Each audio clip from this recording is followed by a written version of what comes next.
All right, up and running. Hopefully the mouse cursor is big enough, since that was one of the common complaints in the past. Let's get everything up and ready. If we can get in here, here, mute myself, edit video, and we just have to over here, make sure this is on so I can actually earn something. Load, there we go, and that should be it. And we already have people this time. Right, let's see. Now, unlike the last stream where I was just playing Minesweeper, we actually will need Google Earth this time around. It feels like loading. Yes. Ah, yes. It's still on the Indus River, since I was looking at that because of a upcoming video I'm going to have to make, since there is the more than likely possibility of India and Pakistan ending up in armed conflict with each other in the near enough future, as India has decided that, or apparently I'm assuming they've decided that war with Pakistan would be easier than war with China, since, India has the whole water issue that is exacerbating itself really quickly and will reach critical collapse proportions in the 2040s. So want to, they would prefer to be able to divert more water from the Brahmaputra River over into India from over here. But China is already diverting so much of that water before it reaches India from its origin points in the Himalayas. So India could end up in war with China by bombing those dams and restoring its flow, and then, having some infrastructure redirect projects of its own. Or they could end up going against the Indus River Treaty and redirecting a lot of the Indus River's water before it ever reaches Pakistan, and doing a whole mass irrigation redirect down into the agricultural regions of India from that. And it looks like that's the one they're going to end up going with in the future, because they probably concluded war with Pakistan will be easier than war with China.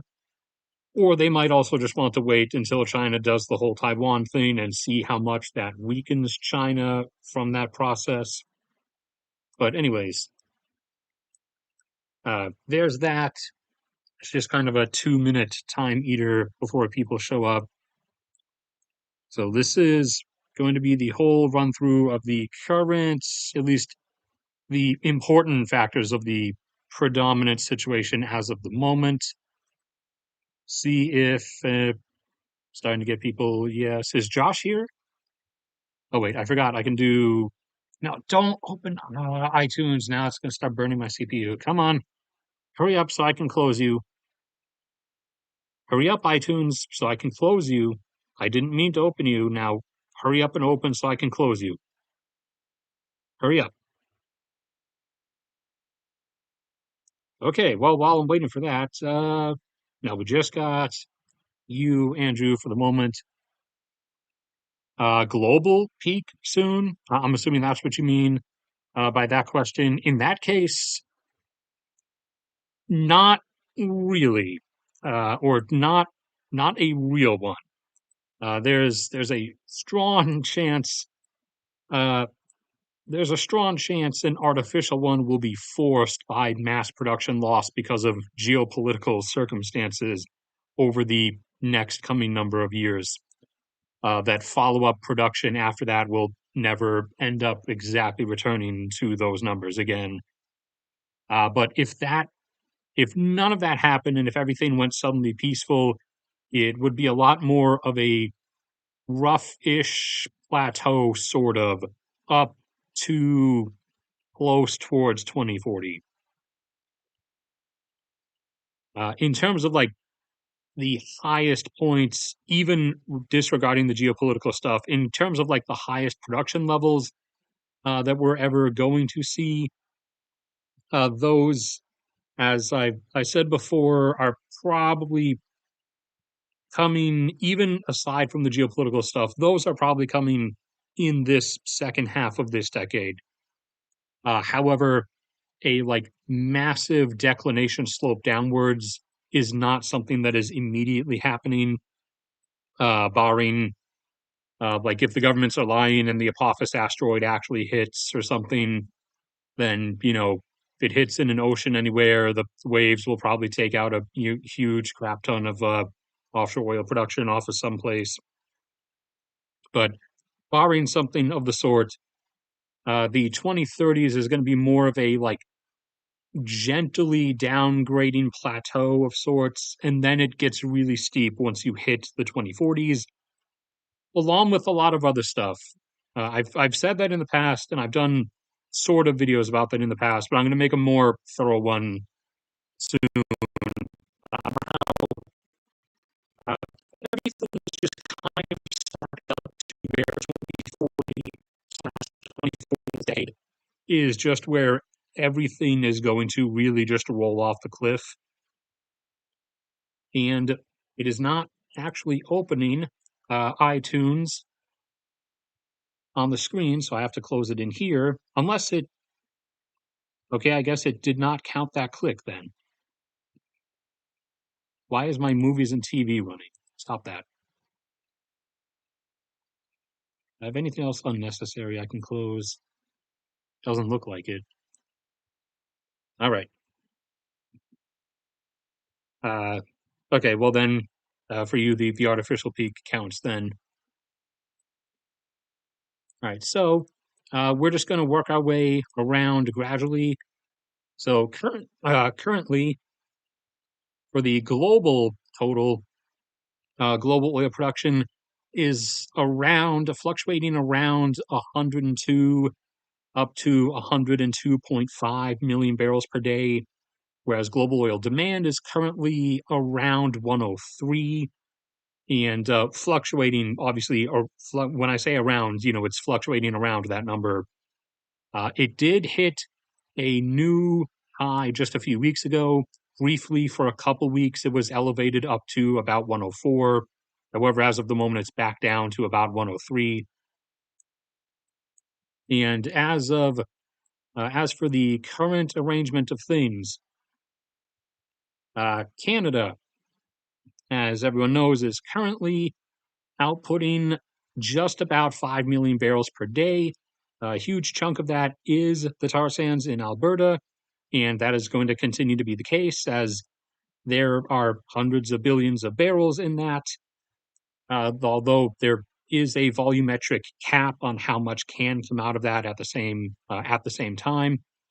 There will be some additional expansion out here off the coast of Nova Scotia and Newfoundland in offshore stuff, auctions that were recently held, and some of those fields are actually now being drilled as we speak off the coast of Newfoundland. So some bit of that will also be offshore, but the predominant upcoming stuff from Canada will be just more tar sands, most of which is being done by steam lifting. Now, everyone is more familiar with the actual like sand mining, where the sand is then like boiled and crushed and everything. However, most of the formation in the general area is actually being extracted by steam lifting, which is exactly what it sounds like. They boil water and inject the steam down through horizontal pipelines, and it sort of boils and bubbles the oil out of the sand, and thus the oil is able to drain into actual well bores or boreholes and then be extracted from wells. And there are additional expansion projects under work right now. Both are for about 200,000 barrels per day, and they will be coming online over the course of the next year and a half.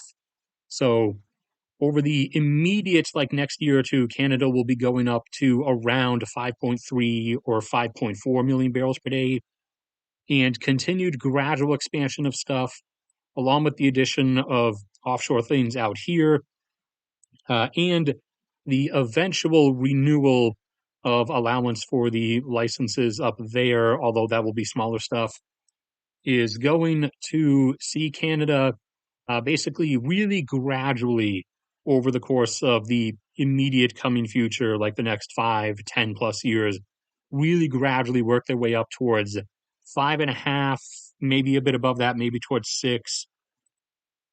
So do not assume this to be or think of this as a literal like representation, like me saying this is exactly what it's going to look like. This is just a generalization. So uh, lift these up just a bit higher or so.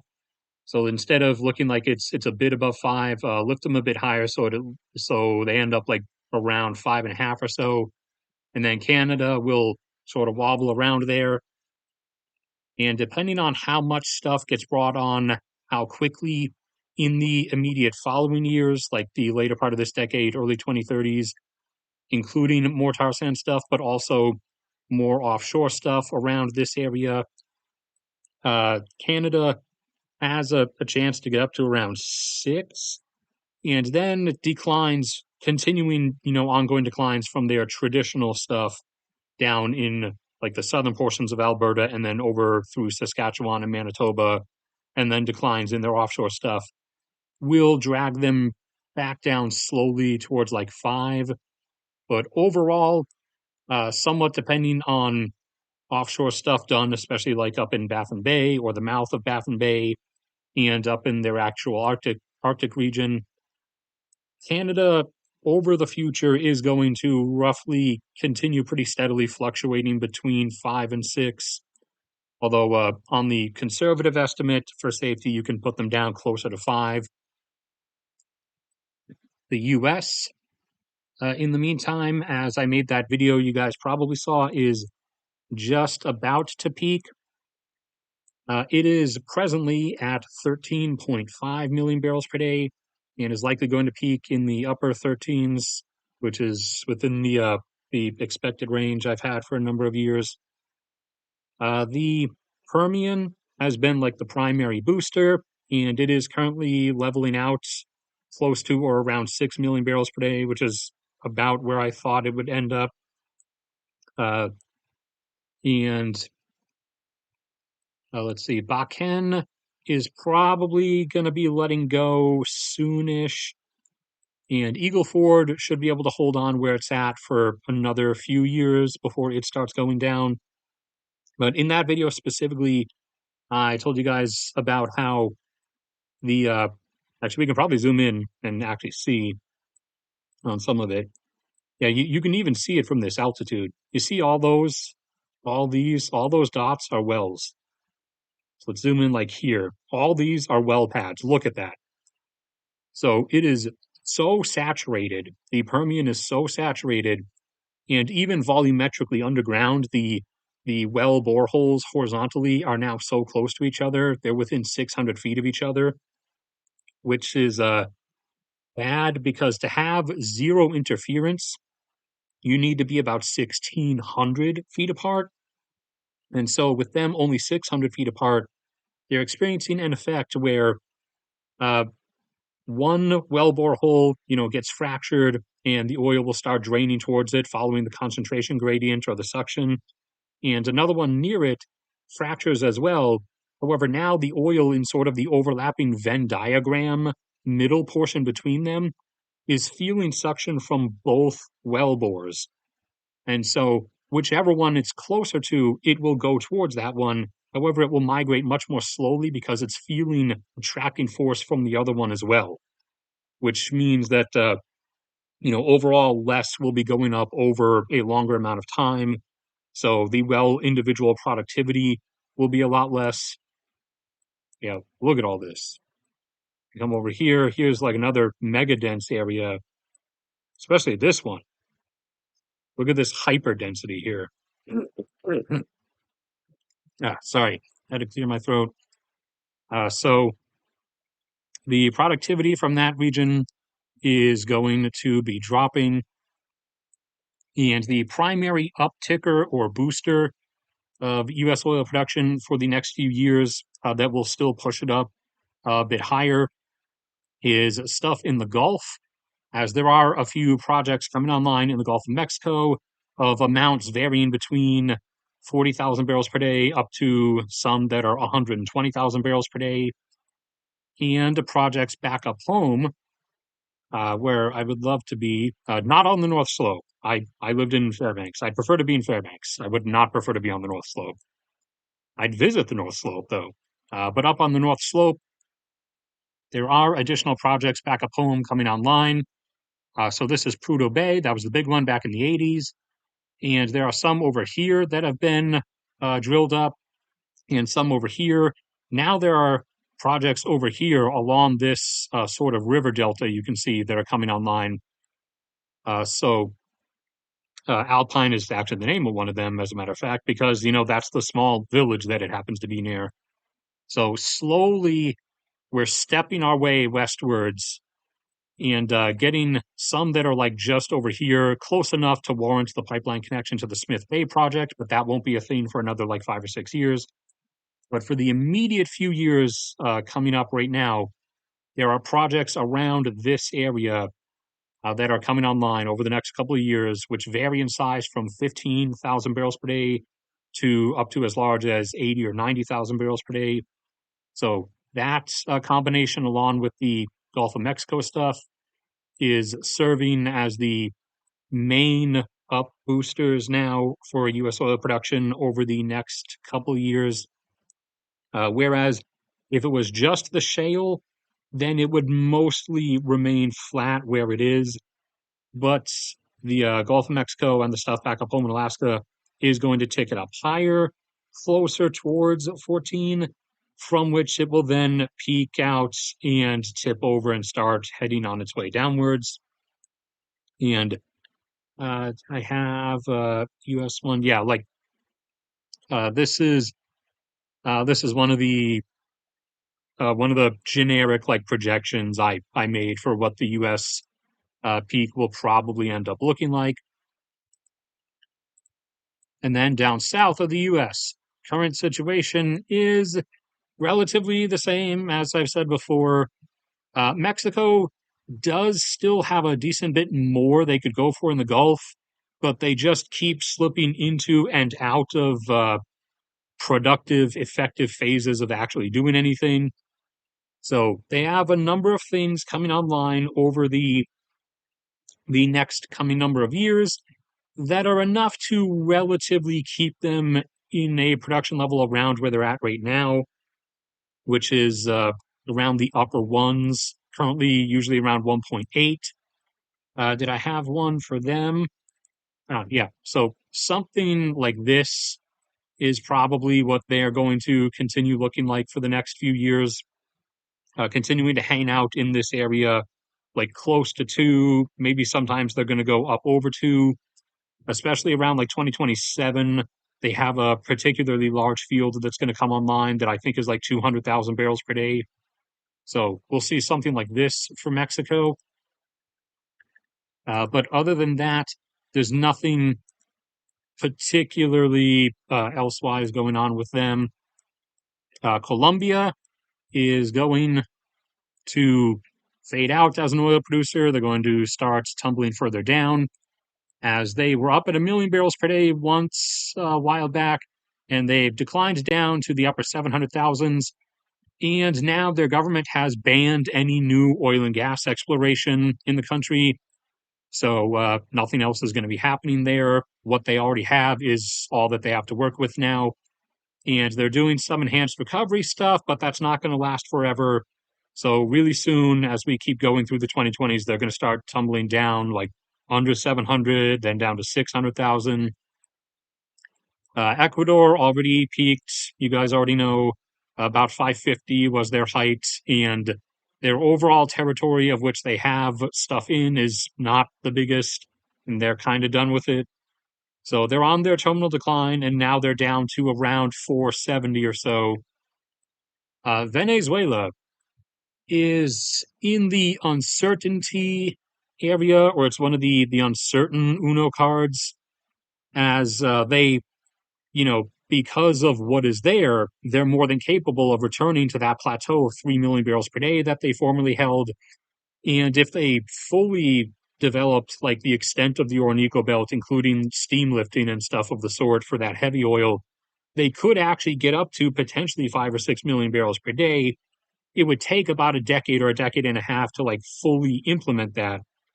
However, that's not in any planning as of the moment because their government's current focus is not being overthrown by, the multiple uprising attempts that they are constantly bringing upon themselves.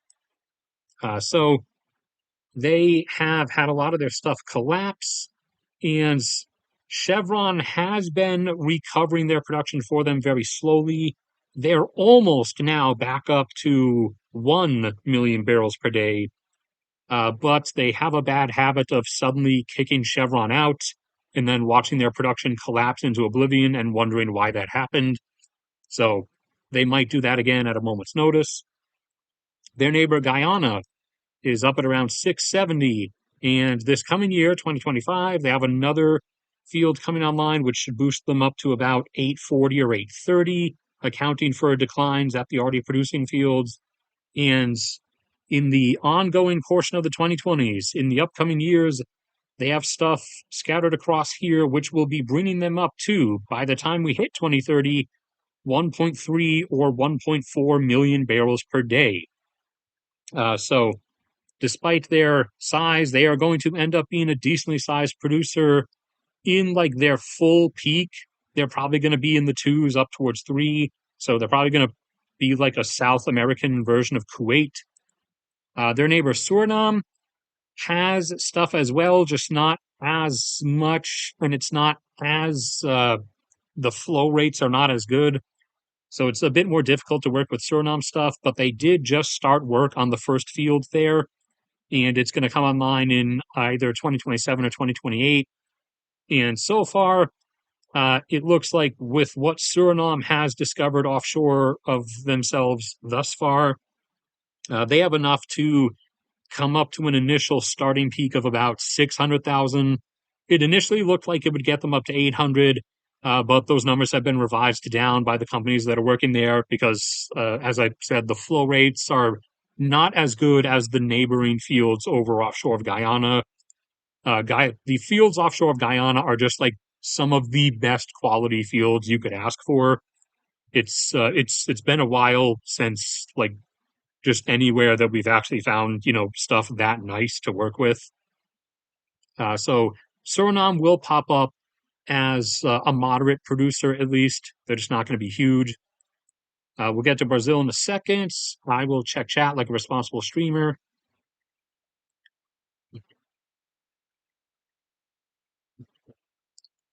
Thank you for that. Uh, the majority of commenters would disagree with you about the solar video, apparently. Like, I knew when I said stuff about China and when I said stuff about Russia, I knew China and Russia respectively would be some people's idolatry subjects or some people's sacred cows. I forgot kind of just how bad people would like cult defend solar over. Argentina is up at about 700,000, and they are rising because of the Vaca Muerta shale down here, which is one of the best shales outside of the U.S. And they are going to continue going up by about 100,000 barrels per day per year, roughly, or between 75 and 100,000 per year. And given what is availably known about the Vaca Muerta, it should be enough to take them up to a new peak of about 1.1 million barrels per day is the initial outlook at the moment. They should reach that by around 2030 or so. And Brazil, we start getting interesting. So Brazil is now capability-wise in terms of what they would be if stuff was not down for maintenance at the moment, 4 million barrels per day. Currently, they're at 3.5 because a number of their larger platforms are doing offshore maintenance right now. but that is usually warmer stuff. So, or, yeah, so technically they should be getting in to revamp soon. Now, all of this stuff that they're producing from is here in this like offshore, this one offshore area, and some that's there, and then a little bit here and here. This area, the offshore Amazon mouth, is relatively untouched. However, they just started auctioning off a bunch of blocks there, so that's going to get explored very soon. And this area down here, offshore of Rio Grande do Sul and Santa Catarina, that is, an extension and attachment of this area where all their most prolific stuff is. And thus, you can expect there's probably a big chunk of stuff here. All of this, or not all of it, sorry, but about half of it has been auctioned off recently, earlier this year. So seismic surveys and then exploration is going to be starting there soon, and we'll see what we find there. But even if we just discount that and the Amazon River mouth offshore area, if we discount all of that and just talk about what exists and what is immediately planned, then with the expansions and additional fields that will be getting brought online in the already existing producing areas, Brazil will be going up to between 4.5 and 5 million barrels per day by the end of this decade. And depending on what is found here and what's found offshore of the mouth there, and how quickly that is brought into development, taking into account, the declines in already existing fields and everything, Brazil legitimately would actually end up going for something like 6 or 7 million barrels per day. Although theirs would not be a plateau, they would end up with a actual like peak, and then fall down the usual like 4 or 6% per year from that. So uh, Brazil is going to be one of the big ones, one of like the big major suppliers of the upcoming immediate future, or the middle century era, if we'll call it that, depending on how you classify things. Like if you consider 2030 as when the mid-century era starts, then they would qualify for that, but they'd still qualify even if you said the mid-century doesn't start until like 2035 or 2040.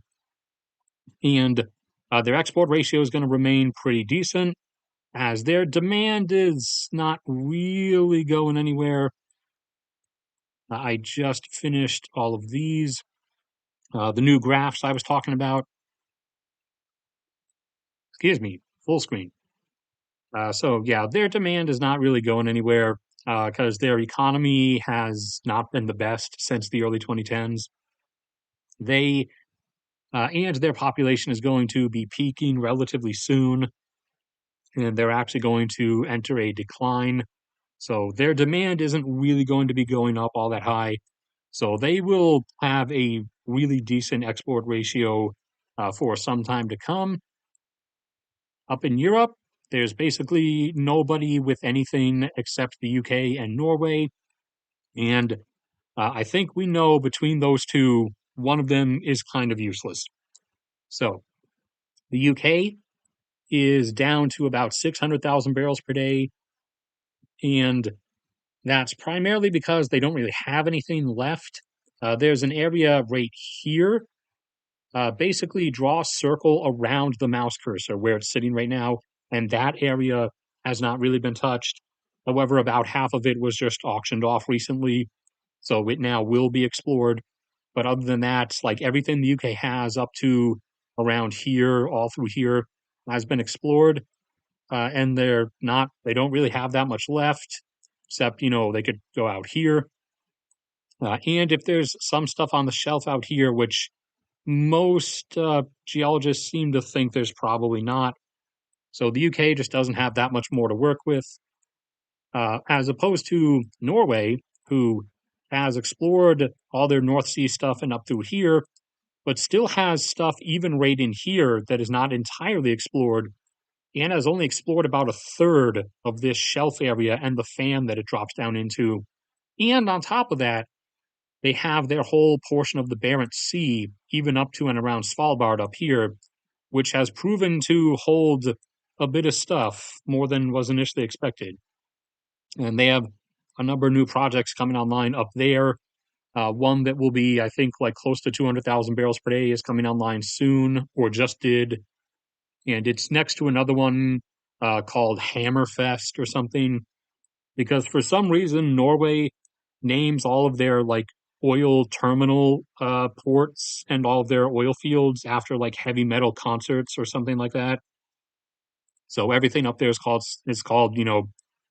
stuff in line with names like Hammerfest. Algeria is going to continue their decline as predominantly what they had is gas. Oil, they peaked at 1.4 and would be at around a bit above 1 million right now, if not for the production cuts, which have them holding at about 900,000, as they, along with Kuwait there, are the only two members of OPEC left that are still listening to Saudi Arabia's orders. Everybody else is done actually following those. Algeria is just going to continue on its decline. For natural gas wise, though, they're going to be coming up. And as of what currently exists, they could and intend to, over the next few years, expand their capacity to about 14 or 15 billion cubic feet per day from their current 10 or 11. And they have finally begun new oil and gas exploration down here and down here in this basin, boomerang shaped basin area here, which was the main untouched area that they had. Stability wise, they're fine. Libya is not, however. Libya is, the problem child of North Africa. So Libya could get back up to holding a plateau of 2 million barrels per day. Currently, they are at 1.3 and have made their way back up from around 1 or 1.1, which is what they were initially holding after, recovering from the various stages of the civil war. However, the civil war keeps restarting and then pausing and then restarting and then pausing. So Libya keeps, going into and out of periods of complete shutdown, one of which was recently during the month of September. Their oil production was completely offline. However, it is back on now as of this moment. They're back to pumping 1.3 million barrels per day. And they are supposedly conducting further oil and gas exploration finally in some of their untouched areas, like this inland basin down here. However, the likelihood of that actually happening is starting to dim because of the renewed threat of the Civil War restarting into like actual combat. But if they remain stable, they are a continued, like long-term guaranteed source of at least 1 million barrels per day, uh, capably two or more if they return up to that level.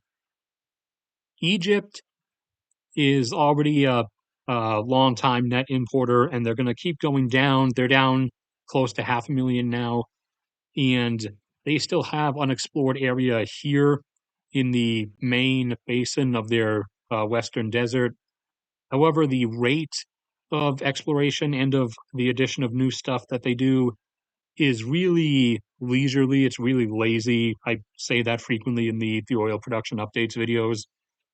So it's not really enough to like boost them back up any higher.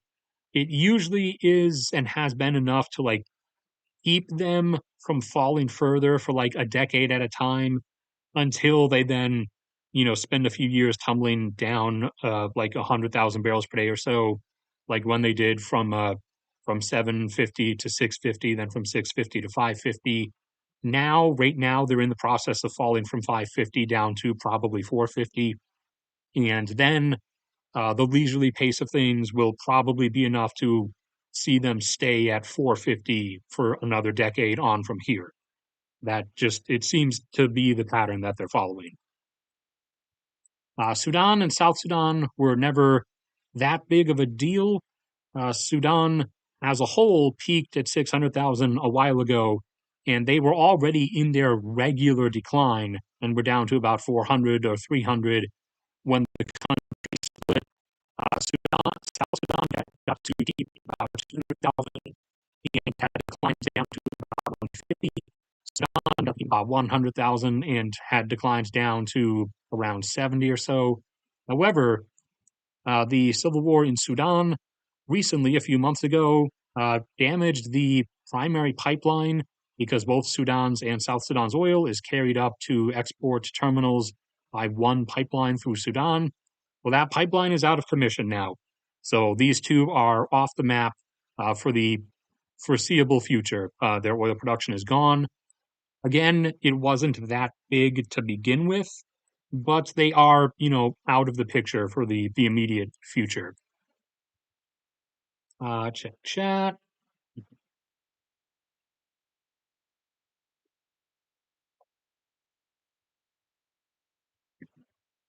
Uh, post oil modern world will look a lot like the current one.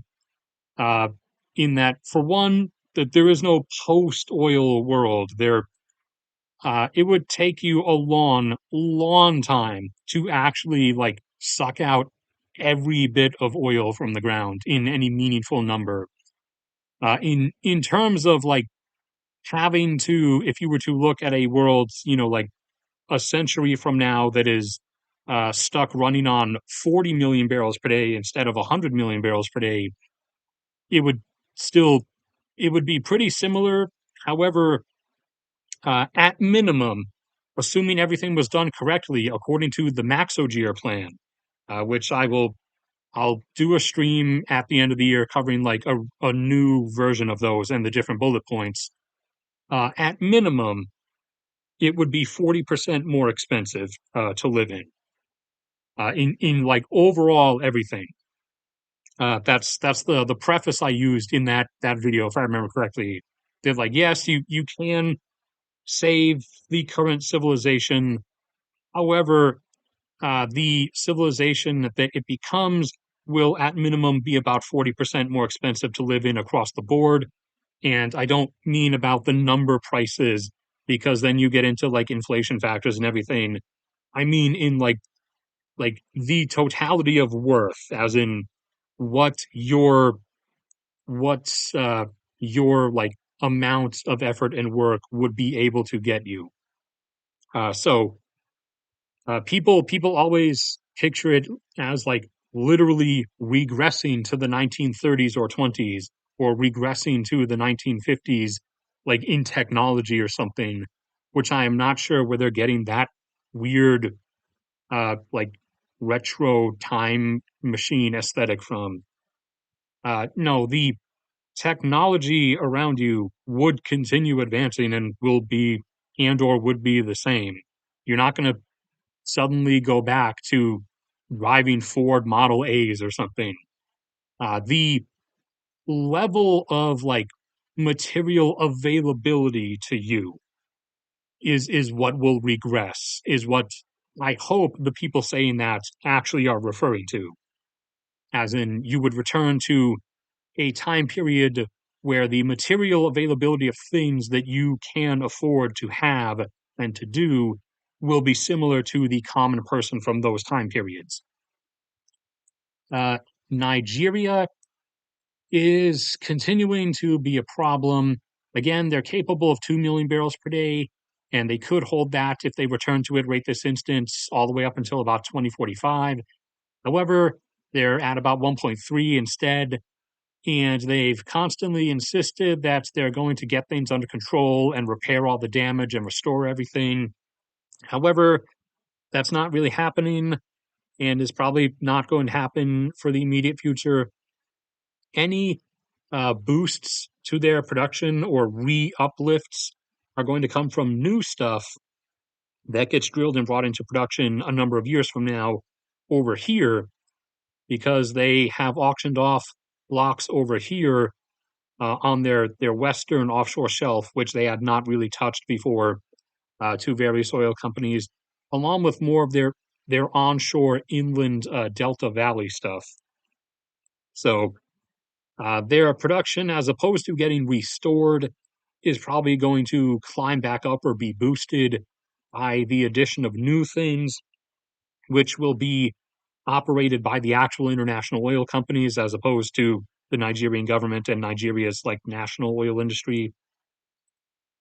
Uh, Ghana, so Nigeria, for the time being, for the next number of years, is most likely going to stay a bit under 1.5.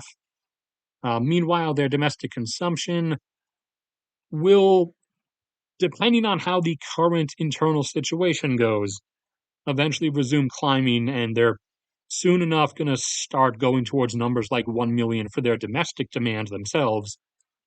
Ghana has more stuff coming online offshore that's going to boost them back up to about 250, either next year or the year after that. And then there is stuff ongoing that has been found in this inland valley basin here that probably will be coming online around like 2030, maybe, or a bit after that. So they're going to keep fluctuating like in the lower few hundred thousands in terms of their production numbers. Cote d'Ivoire will be doing the same. The stuff they have slated over the remainder of this decade will see them eventually get up to around 250 as well.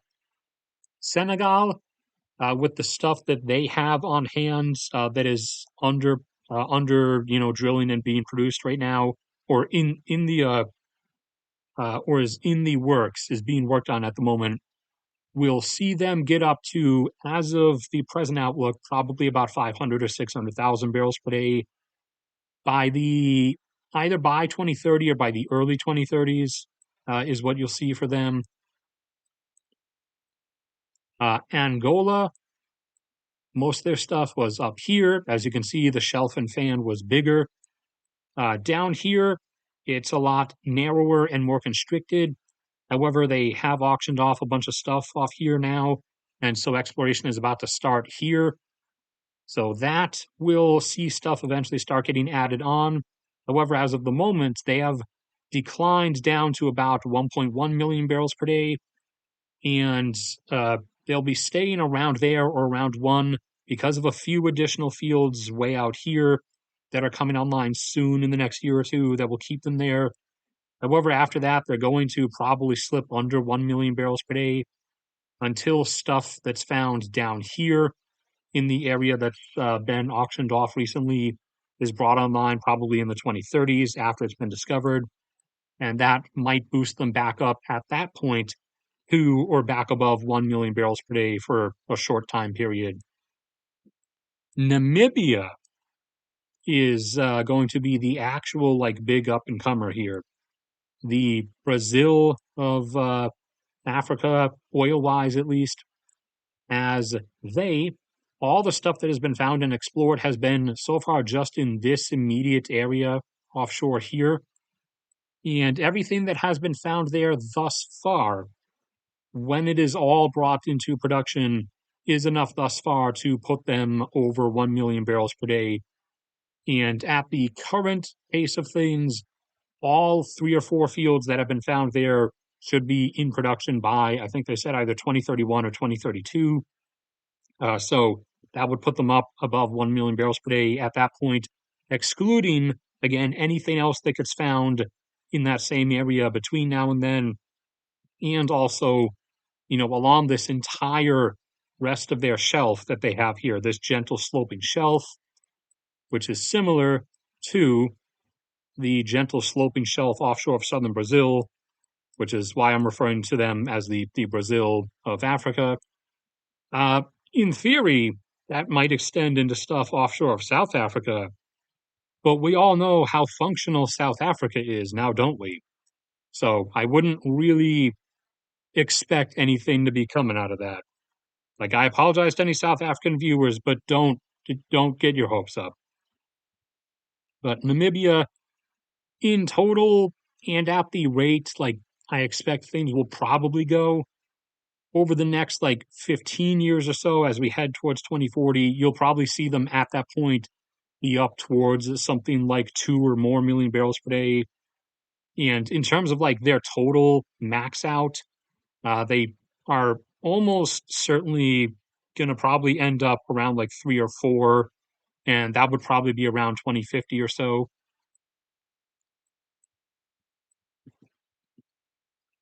Somalia, some of the initial stuff has started getting underway now, and they will likely begin actually producing oil in the early 2030s.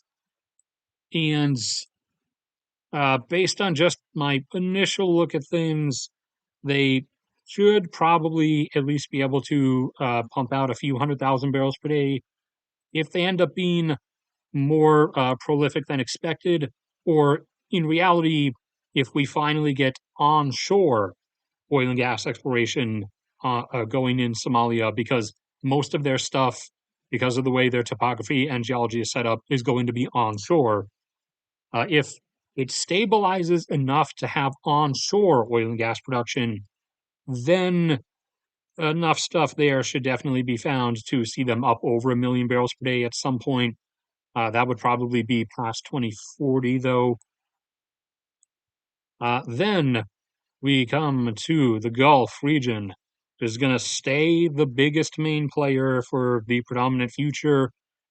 However, is also fraught with the most potential disruptions and problems.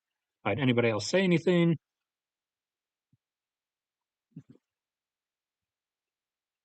Just mentioned Somalia, blah blah blah.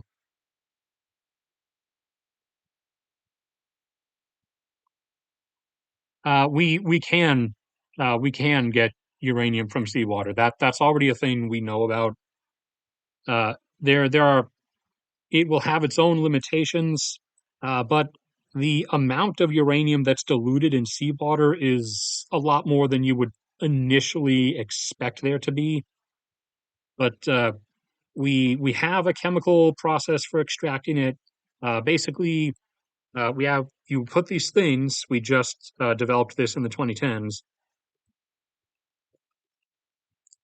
So if you're familiar with pipe cleaners, the fuzzy things like these, if you're familiar with these, basically they're these giant tethers that look like pipe cleaners but huge, and they have the chemical substrate or whatever it is that attracts the uranium, and it bonds to these. Not these, but like giant versions of these, like kraken tentacles or whatever. And it slowly accumulates those over the course of weeks.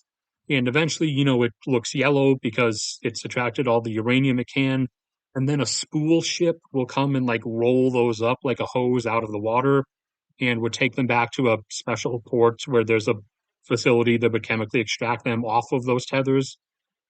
And it's a bit less expensive than we initially thought. It would come at a cost of it would require a uranium price of about $270 per pound.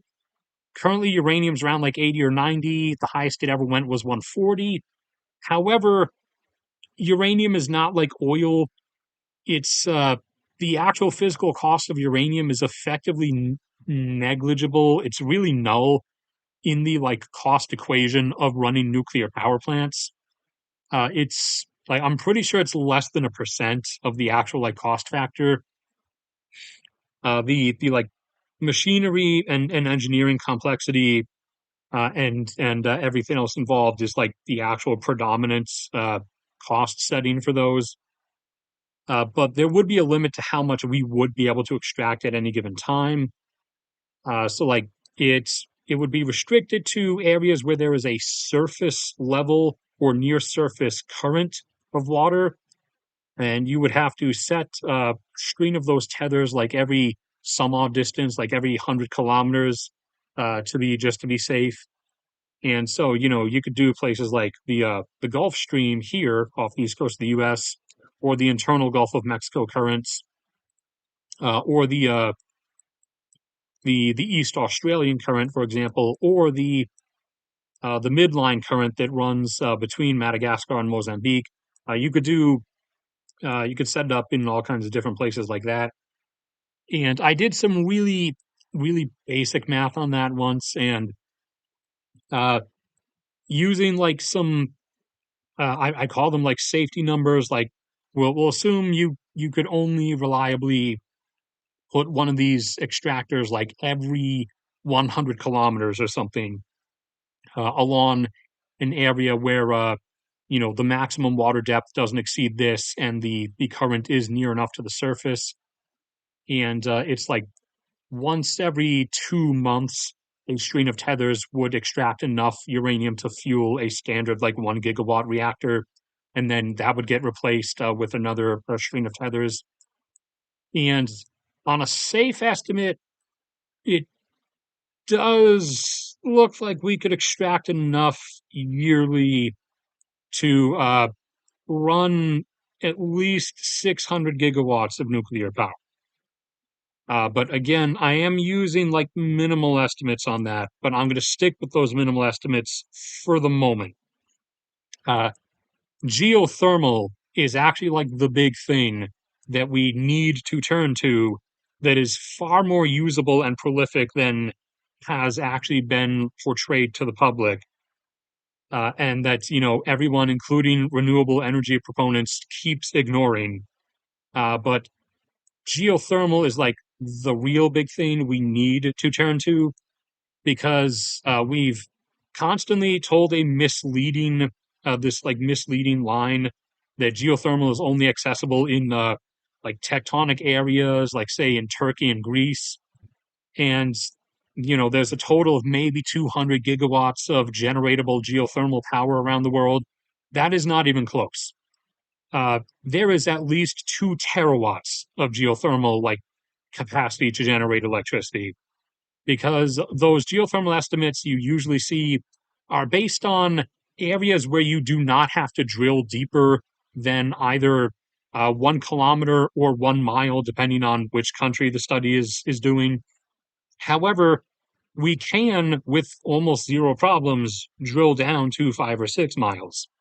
Now, you don't have to go that deep. You could just extend the limit to, say, 3 or 4 miles is what you're willing to drill to find the necessary heat to boil water. And in a further expansion of that, when looking at including areas where you could get the necessary heat if you drilled down to between 3 or 4 miles, that is where the number balloons, like I said, to actually there being around 2 terawatts of geothermal capacity in terms of like how much electricity we could generate from it worldwide. However, we are still continuing to ignore geothermal, except for a few very smart countries like Indonesia and the Philippines. Uh, Granted, the Philippines does not have a high electricity demand level. They're only at about 13 gigawatts on average on their grid. However, they are at about a third of their electricity generated from geothermal. So they are cranking out about 4 gigawatts from it and are expanding that, as is Indonesia. Indonesia is getting close to 10%, and Indonesia is up to 40 gigawatts of their average demand level. But anyways, back to the global oil situation as the video is supposed to be about. For the Middle East, Qatar is still holding about 1.3. They have a few more years of that. Then they're going to start creeping their way downwards. They'll probably be down to about 1 by 2040. Saudi Arabia is continuing to hold 9 million barrels per day under the production cuts, and they will honestly probably keep holding that even after the production cuts officially end. However, as you may have noticed, they keep extending them. At first, it was by, a year at a time. Then it was by like 3 months at a time.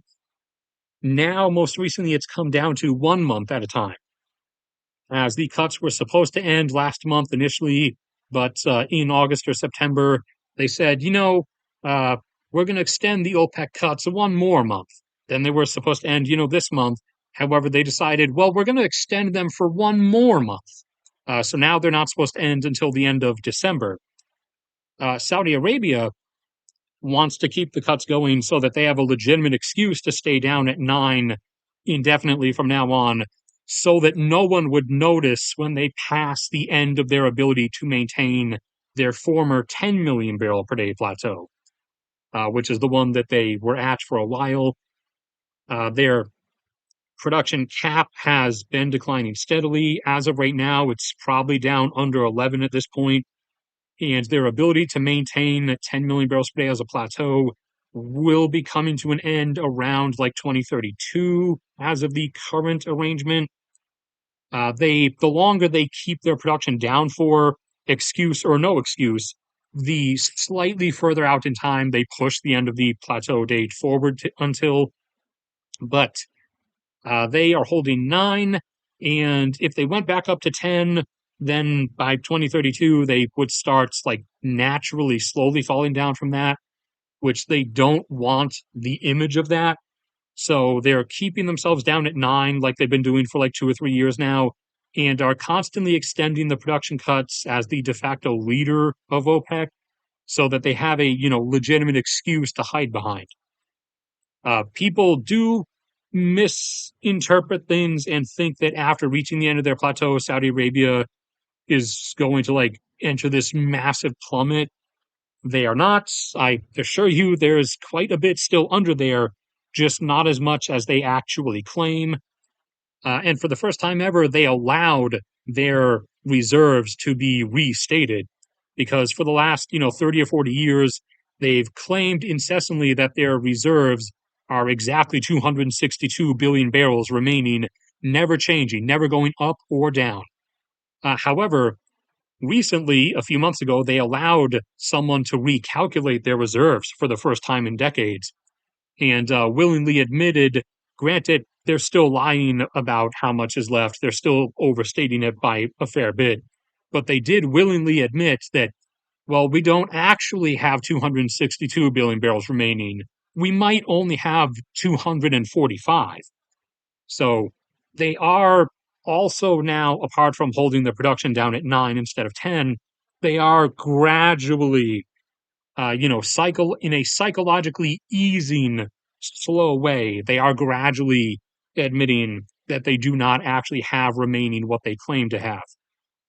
Uh, the UAE is now back up over 3 million barrels per day. They are already working their way back up because they want to hold a 4 million barrel per day plateau so that they can have a better export ratio, since their own domestic oil consumption levels in present day have already hit about 1.2 million themselves. So they are, not that eager to cut their production like Saudi Arabia wants them to. They're supposed to be down to 2.7 right now. And they're also not even eager to stay at their normal 3 million barrel per day plateau either. So they've begun going back up already. Saudi Arabia begrudgingly, gave them permission to start going back up after the end of December. However, the UAE has already started going back up now. They're not waiting. They're already back up over 3, and they want to go up to a 4 million barrel per day plateau, and they could hold that until the early 2040s, late 2030s. It'll depend. We'll have to see on some stuff. Then there's Kuwait, who is, along with Algeria, one of the only countries in OPEC that is still obedient to Saudi Arabia's orders. They were ordered to go down and hold at 2.4, so they have been obediently holding at 2.4 million barrels per day. They're capable of 3, however, and if they were to return to 3 right now, then they would be able to hold that for another little bit, like up until the 2040s or so. Iran is capable of a 4 million barrel per day plateau, and they are trying to return to that right now. However, that is coming at an extreme issue to them, in that their most prolific fields require massive amounts of gas reinjection for pressurizing them.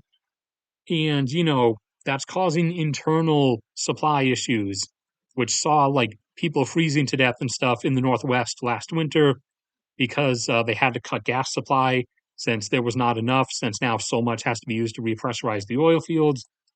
And the Northwest region specifically, because that's predominantly populated by Azeris, and the Iranian government doesn't care about them. In fact, the Iranian government would probably prefer if they were dead, along with the Kurds, along with the Balochs and everything.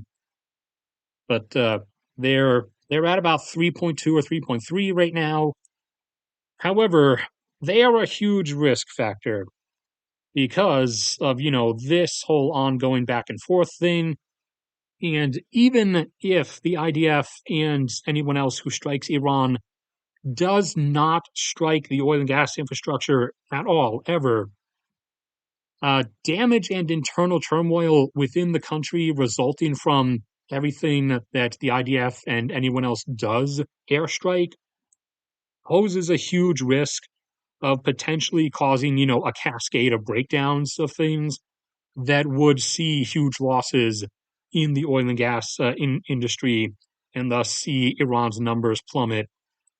So they are an extreme risk factor, like Libya, except with Iran, the numbers are bigger. It's 3.3 million barrels per day as opposed to 1.3. Although Iran's domestic consumption levels are also pretty high. They're in the upper ones. They're close to two. So hold on. Did I do Iran's new graph yet? I did. So yeah, you can see here, if you pull a line across here along the average for the most recent year by year spikes, then that's like 1.7 or 1.8 million barrels per day for Iran's domestic oil consumption levels. So they that means they are on a like export ratio of about like 1.5 million. That is at risk from this whole ongoing thing. And as of how things most recently stand, Iran is supposedly about to launch another ballistic missile wave at Israel. And either in response to that or the IDF has hinted publicly that they might preemptively do another air campaign against Iran. Iran is going to get struck again, either as a result of that or if the IDF decides to just do it before Iran even launches anything. So Iran is a major risk at the moment, supply wise. Iraq is currently around 4.2 or 4.3 million barrels per day. They could be at 4.7 or 4.8, and they're supposed to be down at 3.8 under the orders that Saudi Arabia has given them. However, as I've said before, Iraq is basically done with OPEC. They have been trolling Saudi Arabia, basically, in that they keep promising to lower their production down to the levels that they want. However, after they spend like 2 months slowly lowering it, they then just abruptly raise it back up again. So it's after that pattern has repeated itself for like almost 2 years, there's nothing else you can call that but like deliberately trolling at this point. And now they're trying a new angle on the trolling, or at least that's my interpretation. So the Iraqi government has dialed down some production. However, as they did that, the Kurdish government up in the Kurdistan region raised some production by about the same amount.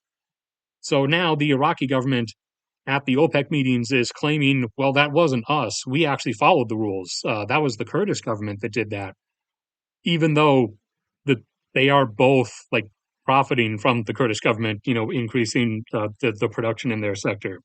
So that is a shared deliberate action and is just another way of trolling Saudi Arabia. Uh, Outside of the OPEC production cuts, if they actually do officially end at the end of September, Iraq, if it reactivates everything that is currently offline, would go back up to like 4.6 immediately. And then if they manage to finish the stupid negotiations with Turkey over the pipeline from the Kurdish region, then they could bump back up to 4.8. There are a number of field projects coming online in the next few years over the later part of this decade that should add about 700,000. So that would see them bump up towards about 5.5. And and that is like newer stuff with stuff that was discovered up in the northern area recently. There are field expansion operations ongoing at some of their larger fields down in the south that will take a bit longer and will probably be done around like 2029, maybe 2027 if things go really fortunately, but probably 2029. That will see them boost by a bit over a million, like 1.2. So that would see them max capability wise go up to between 6.5 and 7 million barrels per day. So they are actually going to end up as the like real big player, as the actual last one standing over the course of time, as Saudi Arabia like winds itself down over the coming decades. However, there also is a supply disruption risk, like in grand totality for the whole area, depending on how things went, although this is much lower chance. But if for some reason everyone lost their mind and they did like an Islamic Zerg rush on Israel, and Israel did their annihilation, retaliatory strategy, then you would see a lot of stuff break down and fall apart, which is predominantly secretly, and this is probably going to upset some of you listening, those of you who think from one political spectrum or another, either that the U.S. always has and will support Israel because of religion and friendship, and or those of you who thinks the U.S. supports Israel because America bad. The real reason is a lot more basic, and the listener, benefit from it. The U.S. will continue backing Israel indefinitely, even if it truly did not want to, because it has to. It was not this way in the beginning when Israel first formed.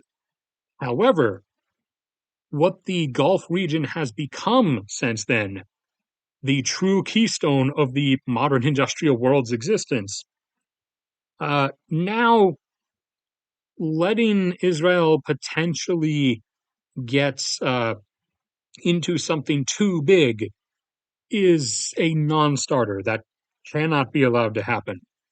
The U.S. will indefinitely back Israel with the whole "don't go too hard on them" or "Big Daddy will show up" threat, for the sake of not letting anyone actually get the idea going to try like a 1967 thing again. Because of that very reason, that if everyone actually suddenly got that idea, then you would put this whole thing at risk. And you would, watch 40 plus million barrels of supply potentially vanish off the face of the earth for a undetermined period of time, along with industrial stuff, oil and gas, industrial related stuff that happens in the Middle East, like a lot of fertilizer production and things. So for both the fuel loss and things like that as well, you would then, as a consequence, really rapidly over the course of like a couple of years, see, 1, 2 billion people starve to death. You would see the breakdown of lots of countries' like functionality as civilizations. You would then see a further cascade from that because of the chaos and unrest that would arise everywhere as a result of that initial breakdown and especially food deprivation thing. So the US like indefinite undying support of Israel is kind of a thing that is like deadlocked into the system at this point. It doesn't matter even if like every member of the US government suddenly did not want to, it cannot be backed out of anymore. Now with Israel like locationally teleported and became an island like next to Hawaii or something, then the then like if the U.S. like collectively didn't want to support Israel, then it would actually be a viable thing that the U.S. might consider stopping. But the fact that Israel is here is the reason at this point that this is going to indefinitely continue. Now, up here, we have Kazakhstan, who is currently at about 1.8 because they are doing maintenance on some stuff. They do have decently more they can still get out, and they are going to be expanding stuff over the next 2 years that should take them up to about 2.2 million barrels per day. And depending on the rate of other projects they're working on, especially in the Caspian and some just on the shore on this this wider peninsula here, they should be able to get up to a peak potentially of around 2.5 or 2.6. And their decline down from that over like the later two-thirds or the later 60% of the century will actually be a really, really slow one. No one else here really has that much except for Turkmenistan, but theirs is mostly gas. Azerbaijan peaked a while ago and is already down to only around 600,000 barrels per day. They do have one more field coming online soon that should bump them back up by another 100,000. However, they're not handling it very well, and it's been constantly getting delayed for over a year now. Currently, the startup is not expected until the first quarter of this coming year, first quarter of 2025. India uh, doesn't really have that much. It has enough to where it could and should be producing more than it has in the past and is currently, but it's just not going in a direction where it's ever going to get up to like the kinds of numbers it might have been able to see, which would have been like maybe a bit above two. However, they have continued auctioning off stuff, especially offshore here, where a decent chunk of their stuff has been found, and stuff further up in the inland plains basin, mostly in Rajasthan, which is where there should be a lot more stuff, but they haven't really done too much there because of the proximity to the border with Pakistan and the apprehension that Pakistan might start something if they drill anything or do anything like too close to the border. But in the meantime, India is one of the primary drivers of global oil demand still going up, as they are not stopping. Up and up and up and up. They are closing in on 6 million barrels per day, and fair chance at like their highest individual month of the year next year, they will probably actually hit 6 million barrels per day. And they are going to keep going upwards as although they will be hitting a population plateau sooner than anybody expected, they still are not even close to like the percentage of population lifted into like modern living standards as China has reached. India still has a huge chunk of its population left to economically pull upwards, which, as you do that, that only drives your oil demand in one direction. China still does have a few 100 million more people who are still actually living in abject poverty that are still trying to economically rise higher. So that is why their demand level is also still going up. Why are you blurry? Don't you dare be blurry. Stop being. Can I do this? Does this fix it? There we go. So theirs is still going up. However, they are likely to eke out or plateau and curve out around or potentially before hitting the US's general area, as opposed to ever actually exceeding the US in oil demand. The US is probably going to end up keeping that global oil demand biggest title and never actually losing it because China's economy has stalled. They've flatlined for the last 3 years at 18, 17 trillion or 18 trillion, one or the other. They flatlined there for the last 3 years, and as of the current data, up to and through the third quarter of this year, the current data, it looks like they have basically stayed flat again, but they might have gone up by like 1%. So their economy is stalling, and their population has already peaked, and they are starting on their downward curve. And apart from just the going down portion of it,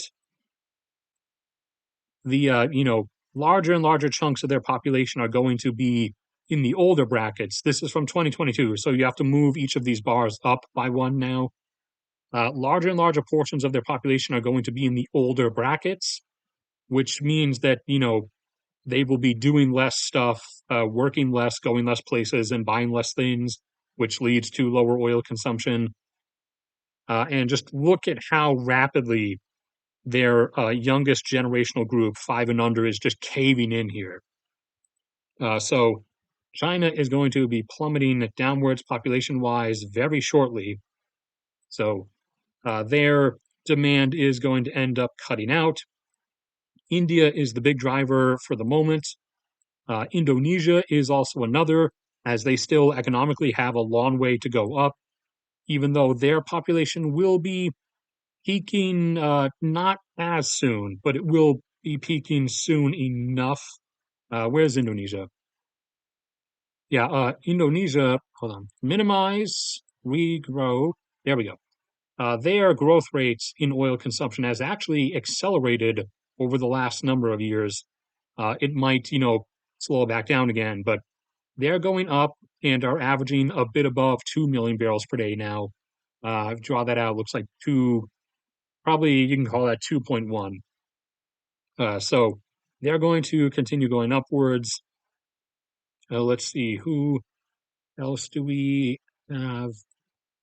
Iraq did flatten out over the later portion of last decade, but now they're heading upwards again. So there's a fair enough chance they're going to exceed 1 million barrels per day and keep going from that in terms of their domestic consumption.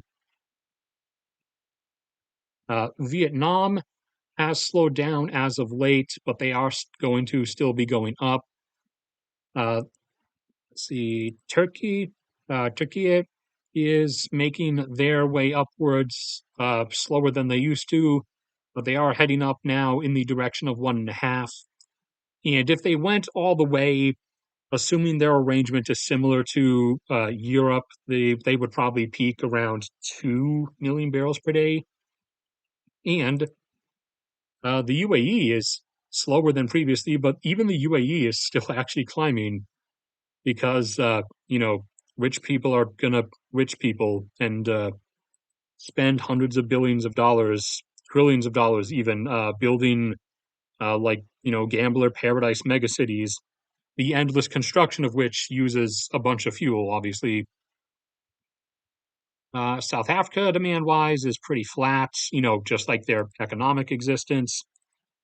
Thailand has kind of plateaued or leveled off here. It looks like around 1.2 or so. They were climbing pre-COVID, but now they've kind of stopped.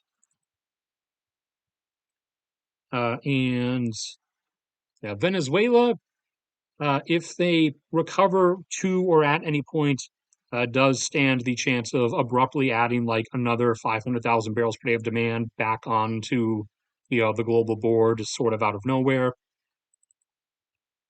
Mexico is staying around 1.5 or 1.6, although there is a chance they could return a bit higher by a few 100,000 barrels per day to previous levels.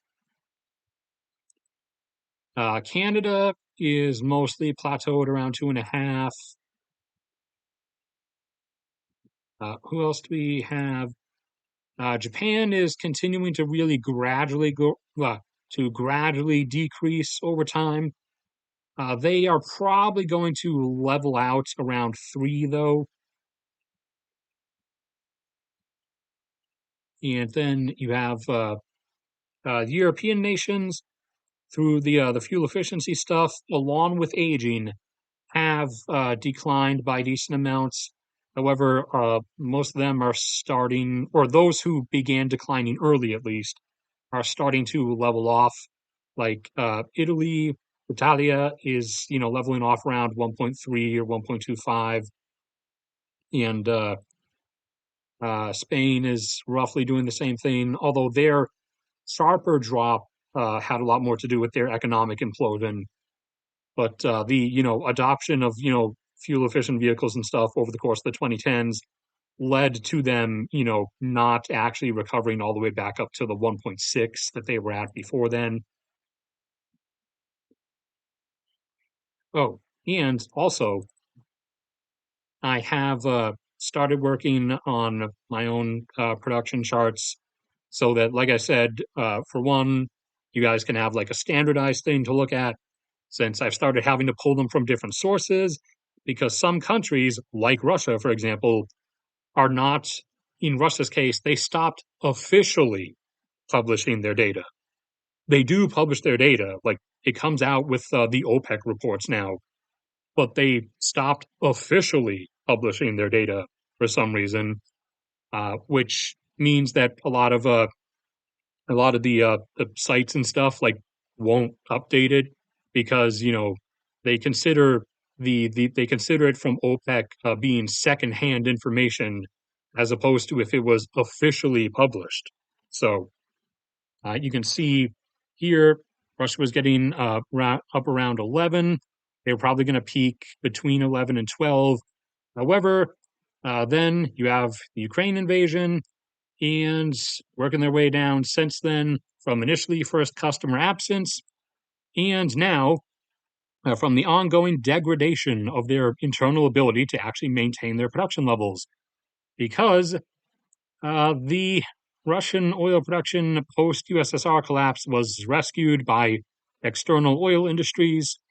A lot of that work was done by BP and Equinor, the Norwegian oil major, who obviously has a lot of the experience working with Arctic stuff, and so the the permafrost and Arctic stuff uh, is what Russia is losing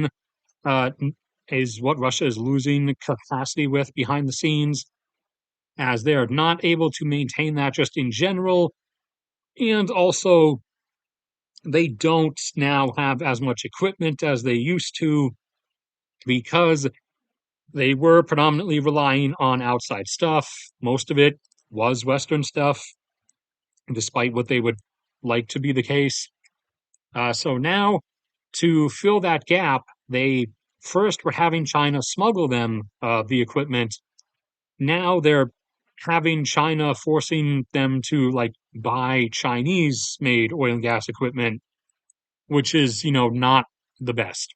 So stuff is slowly degrading behind the scenes. They're down to about 8.97 million barrels per day as of the moment. And over the course of time, as things have progressed since the invasion, they've made different statements, different excuses as for why the production is continuing to go down.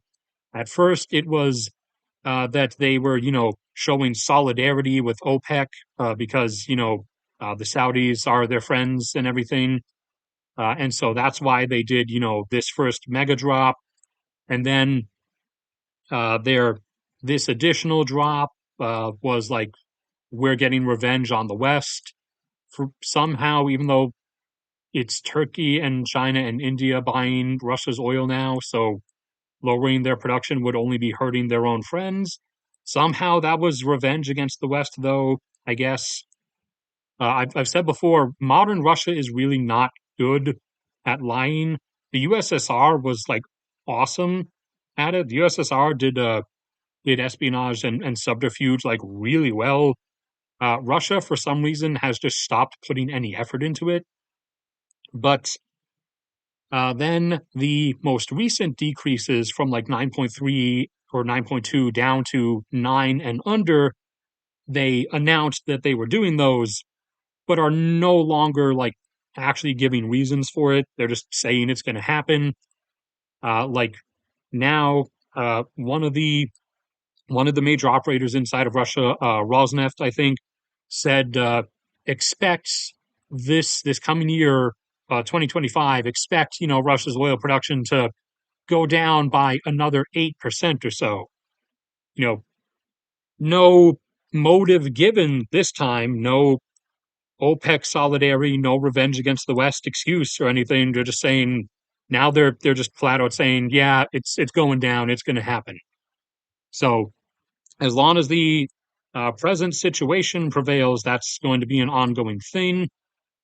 Uh, if uh, if things suddenly ceased and everybody BP, Exxon, Equinor like re-entered and everything and started salvaging stuff, the decline would be able to be stalled within like a year or two, and the production numbers would get restored within a few years after that. However, they would not be able to be restored back up to 11 million barrels per day, probably only like 10 and a half or something like that. So that is the ongoing declination situation with Russia. And even if this had not happened, Russia would have Russia would have regularly peaked at about 11.5 million barrels per day sometime around the later part of this decade, like 2028, 2027, is around when they would have naturally peaked at around 11.5, because they are doing, or were at least doing, new stuff offshore in the Arctic and uh, over stuff over here in this inland swath basin, but it just wasn't happening fast enough to where it was really going to counter anything at any rate.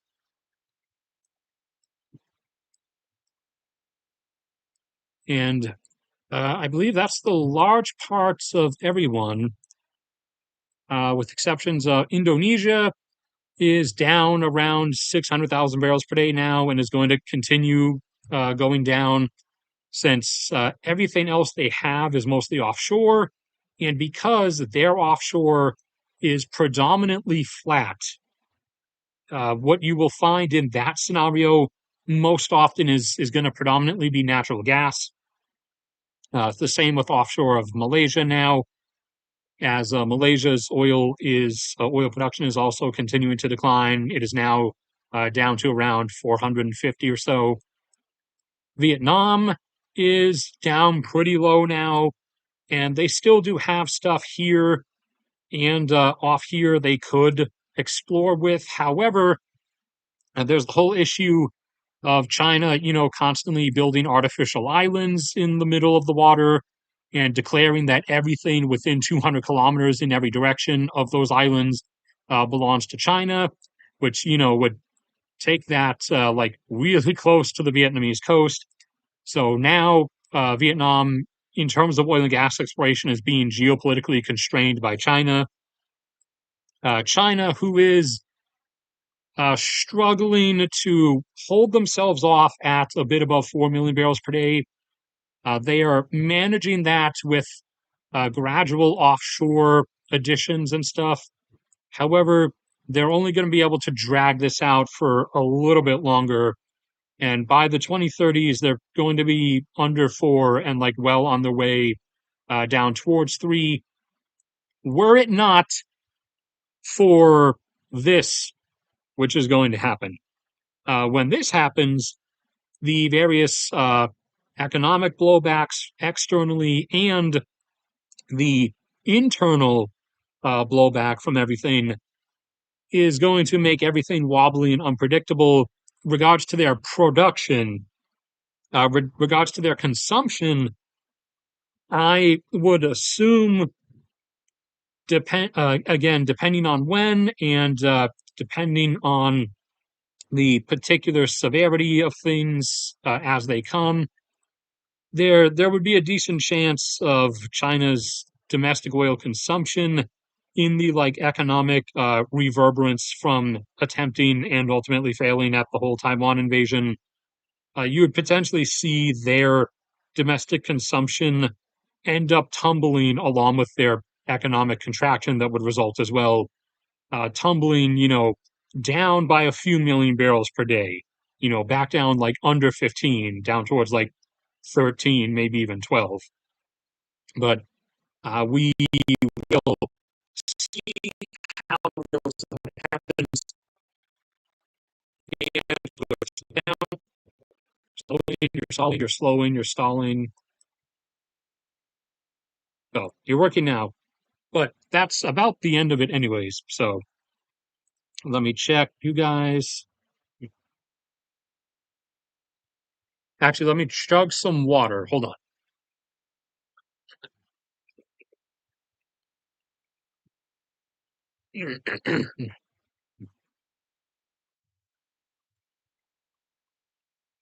All right. That looks okay. That's all the same stuff from before.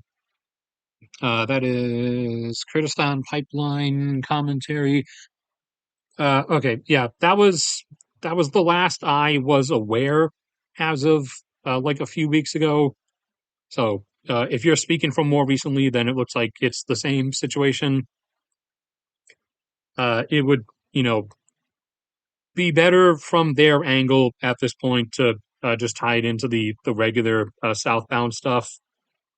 If this is going to keep causing issues, but overall, that holdback is about 250,000 barrels per day, 300,000. So if the OPEC stuff officially ends at the end of December, and or if Iraq decides to just completely stop even pretending or trolling as if they're going along with it, uh, excluding the Kurdistan stuff, they would still be able to sort of instantly jump back up to like 4.5 or 4.6. If the Kurdistan pipeline was cleared, then that would be more like 4.8. And then, as I said, the additional stuff from those new fields up there and from the expansions at fields down here will be coming over the course of the second half of this decade, which should see them ending up like somewhere around 6.5 in the 2030s, if not 7. And they have auctioned off new blocks around here, as this whole, like predominantly this whole area here, Anbar, and big portions of up here was still unexplored up until this point. But chunks of it have been auctioned off now, so exploration is going to be starting there very shortly. And so we will see the prolific amount of stuff that ends up being found in the remaining portions of Iraq, since Iraq has like the most untouched out of basically everybody. All right, and so that is the current the current total stack of everything. Although actually I forgot, there is the potential for brief supply disruption down here. Forgive me, I forgot at first, but I just remembered that Maduro does still want to try to invade and conquer Guyana at some point. So if and when he tries that, then Guyana's oil production will obviously go offline briefly, as will Venezuela's, because, we're right here. So, it would be stupid, but, people do stupid things. So he would end up on the receiving end of a, cruise missile and airstrike campaign immediately. And in the following or resulting removal of the existence of Venezuela's military and his own potential death as a result of things, then a new regime of some sorts would end up arising in Venezuela, uh, most likely prodded into being one that is open to the idea of, having everything restored, which, they are in a position where that requires outside help that they cannot receive. Russia did try, but Russia wasn't really able to work with it all that well because they're not used to dealing with extra heavy crude. So the overall like downtime from that would depend on if and how much damage was done to especially any of the like offshore oil platforms offshore of Guyana. If not that much or none at all, then it would probably only be an outage of like a few weeks or a few months. If damage is done, then some fair bit of that production would be offline for like a couple of years while everybody works to repair that. But that is also a risk area, just not the kind of risk area that this is, especially because of the current back and forth dance that's going on here. So that should be the totality, country by country, region by region of the current global oil setup or situation, plus the random like rambles that I ended up going off into about like nuclear and geothermal and stuff. So I'm gonna sip some more water and see if anything else, questions or super chats or anything pops up. After which, I will then end this. Obviously, hour and a half. Okay, that is longer than I promised Josh that it would be. But Josh is dead, so I am not actually guilty of breaking that promise since he is not here to see it.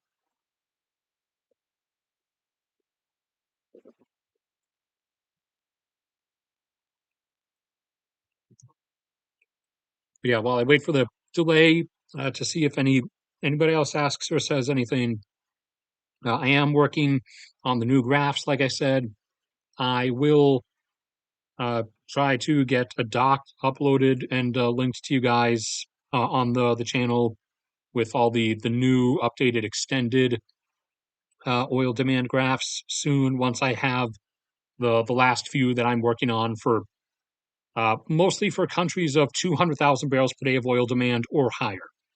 So I still have to get Sweden, Romania, Portugal, Greece, Morocco, and I think that's it. Once I get those done, then I'll compile those in a doc and I'll post a link to that. Same with the oil production ones. Like here's Norway. You can see the sudden jump up there when the Johan field was started up back in 2019 or 2020. You're about to see another jump like that, a smaller one, but another one up to about 2.2 million barrels per day once the production data from that, whatever the field next to Hammerfest is called. But if there's nothing else coming, then that's going to be it. I will then see you guys all around.